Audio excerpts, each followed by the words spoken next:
महाराष्ट्र विधानसभा चुनाव के लिए महाविकास अघाड़ी ने अपना घोषणा पत्र महाराष्ट्रनामा जारी किया। आपको बता दें कि कांग्रेस अध्यक्ष मल्लिकार्जुन खड़गे ने वरिष्ठ नेताओं और कार्यकर्ताओं की मौजूदगी में इसे पेश किया। इस घोषणा पत्र में राज्य के लोगों के लिए कई गारंटियों का ऐलान किया गया है। खड़गे ने कहा कि महाराष्ट्र के लोग महंगाई, बेरोजगारी और महिलाओं के खिलाफ बढ़ रहे अपराधों से परेशान हैं। राज्य में किसान भी कठिनाइयों का सामना कर रहे हैं। इन्हीं मुद्दों को ध्यान में रखते हुए हमने महाराष्ट्र की तरक्की और खुशहाली के लिए महाराष्ट्रनामा लॉन्च किया है। उन्होंने इस चुनाव को देश के भविष्य के लिए महत्वपूर्ण बताया और कहा कि अगर महाराष्ट्र में महाविकास अघाड़ी की सरकार बनती है तो राज्य प्रगति की दिशा में आगे बढ़ेगा और किसानों, महिलाओं, युवाओं समेत सभी वर्गों को इसका लाभ मिलेगा। महाराष्ट्र में सभी लोग बम्बई की तरफ देखते हैं और सारी दुनिया के लोग और पूरे भारत के लोग भी बॉम्बे की तरफ देखते हैं। आर्थिक दृष्टि से, एम्प्लॉयमेंट दृष्टि से, मैन्युफैक्चरिंग दृष्टि से, इन्वेस्टमेंट दृष्टि से, सारे जो भी बदलाव होते हैं, सामाजिक बदलाव, इसके बारे में भी महाराष्ट्र सबसे आगे है। तो ये महाराष्ट्र का चुनाव ये बहुत ही महत्वपूर्ण चुनाव है देश के लिए। ये सिर्फ महाराष्ट्र के लिए नहीं या सिर्फ दल बदलू लोगों के लिए नहीं, ये जो चुनाव है ये देश का भविष्य बदलने वाला चुनाव है। अगर महाराष्ट्र में अब की गवर्नमेंट को अगर हम हटाएंगे और महाराष्ट्र विकास आघाड़ी के सरकार को लाएंगे तभी यहाँ पर एक स्टेबल, अच्छी गवर्नमेंट, अच्छा गवर्नेंस हम दे पाएंगे। इसीलिए जनता के दृष्टि से भी, महाराष्ट्र के लोगों के दृष्टि से भी ये इम्पोर्टेंट है और महाराष्ट्र के लोगों के लिए भी, किसानों के लिए भी इम्पोर्टेंट है और देश के नौजवानों के लिए भी बॉम्बे की आवश्यकता है। और मुंबई में हर आदमी कुछ आशा लेके देश के विभिन्न भाग से आते हैं और एक कहावत है हमारे तरफ, जो भी बॉम्बे जाएगा वो भूखा नहीं मरेगा। कुछ ना कुछ काम मिलेगा और सस्ते से सस्ता दाम पे भी खाना मिलेगा।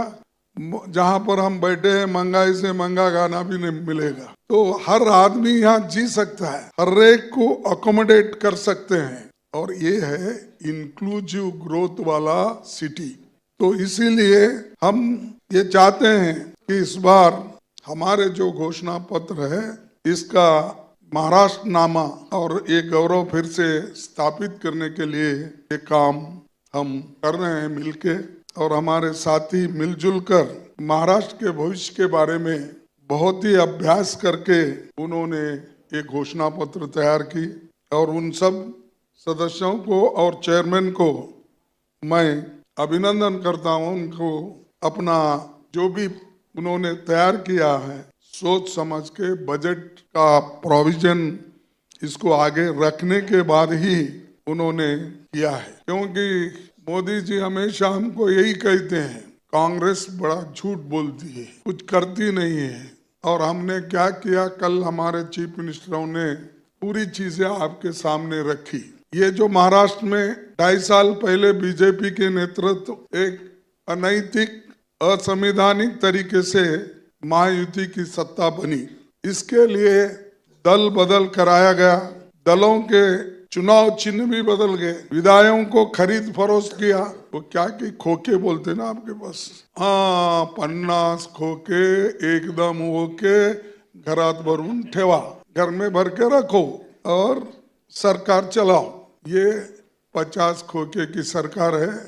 मैं समझता हूँ सामना वाले ने निकाला शायद ये। महाराष्ट्र के लोग भयावह इन्फ्लेशन, लगातार बढ़ रही रोजगारी, महिलाओं और बालिकाओं पर के खिलाफ बढ़ रही हिंसा तथा किसानों की बुरी दशा में पीड़ित है। महाराष्ट्र के प्रगति और विकास के लिए हमारा विजन 5 मुख्य पिलर्स हैं। एक, खेती बाड़ी और ग्रामीण विकास, उद्योग और रोजगार, शहरी विकास, पर्यावरण तथा जन कल्याण पर आधारित है। महाराष्ट्र की तरक्की और खुशहाली के लिए हम अपना मैनिफेस्टो महाराष्ट्रनामा आपके समक्ष रखते हैं। ये हमारा सभी का संकल्प है। महाराष्ट्र की जनता की सेवा के लिए महाराष्ट्र विकास आघाड़ी का पंचसूत्री कार्यक्रम है। हमारी पांचों गारंटी महाराष्ट्र के हर परिवार के उत्थान में मददगार होगी। हर परिवार को सालाना करीब 3 लाख रुपए का सहयोग मिलेगा। हमारी महालक्ष्मी योजना महिलाओं को फाइनेंशियल इंडिपेंडेंस देगी। हर महिला को 3,000 रुपए प्रति माह मिलेगा। राष्ट्र सर्वप्रथम